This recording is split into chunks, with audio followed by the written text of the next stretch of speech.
12 hunters went into the gate on the city's east side. The mission report says 11 of them survived because of a lucky break. The report is wrong. A hulking gate beast had a downed hunter dead to rights. Nothing could reach her in time. And then, impossibly, the monster's footing simply slipped on the rubble, and the killing blow went wide. Bad luck for the monster. Good luck for the team. That is what everyone saw. That is what everyone was meant to see. At the back of the team, carrying the supply packs, stood the guild's lowest-ranked member. Forgettable, overlooked, watching everything. His name is Theo Reyes. His rank is 0. And he is the reason that monster slipped. No one will ever know. That is the entire point. To understand how the guild's useless rank 0 saved 11 lives without lifting a finger anyone could see, you have to go back to the day the whole world told him he was nothing. It started, like everything does now, with the awakening. When the gates first tore open and monsters poured out, humanity was saved by a gift it never asked for. Ordinary people began to awaken, sorted by the system into ranked hunters, and the stronger your awakening, the higher your rank. Your rank was your whole future. S ranks became celebrities and millionaires. Even a humble C rank was set for life. Everyone awaited their number like a verdict. Theo wanted it more than most.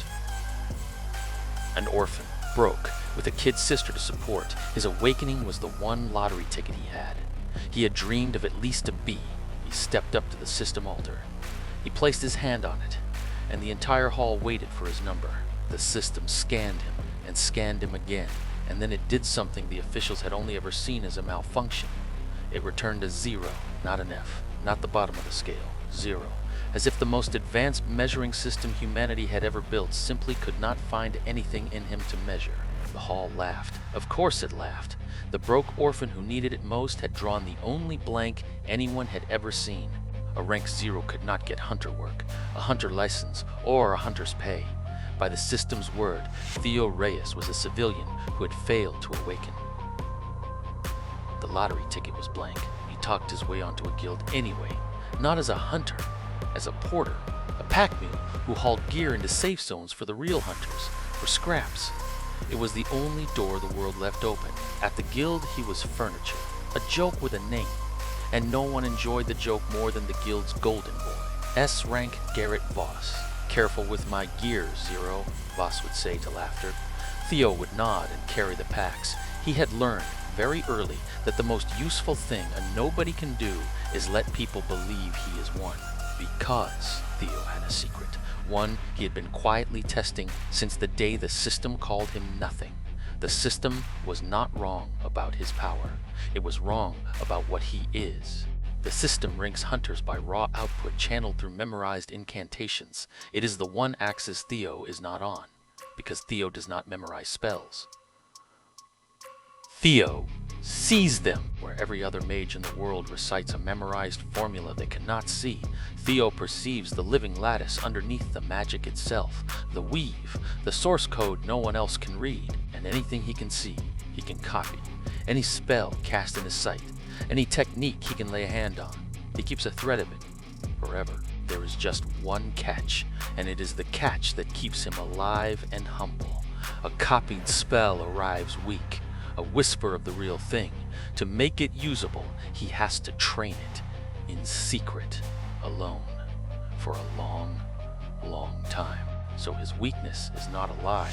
He genuinely cannot do much yet, which means he never has to act weak. He simply is, while he builds, drop by secret drop, an arsenal no one knows exists. On the east side gate run, Theo had exactly one spell trained enough to use. A nudge, a faint pulse of force, barely enough to stir gravel.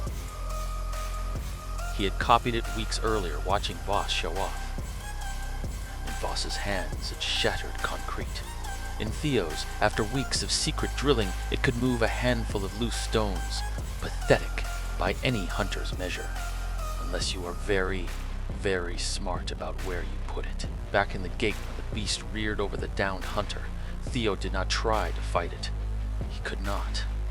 A nobody who suddenly threw a spell would have a great deal to explain. Instead, he looked at the rubble under the monster's planted foot, found one loose slab at the perfect angle and spent his entire trained power on the smallest possible thing, a nudge. The slab shifted a finger's width. The monster's footing slipped at the exact instant of its strike. The killing blow went wide, and 11 people lived, certain they had simply gotten lucky. That is the real power of Rank Zero, not the strength of his spells, the genius of where he spends them. He is, quietly, the most dangerous mind in any room he is told to carry the bags in. He took no credit, he never does. Credit is attention, and attention is death to a secret like his. He just shouldered the packs and let Voss accept the team's thanks. Theo had it all worked out. Stay weak, stay unseen, train in the dark, build the arsenal. And one day when he was finally strong enough to stop hiding, choose the moment himself. It was a perfect plan. It had exactly one flaw. He was not the only sharp mind in the guild.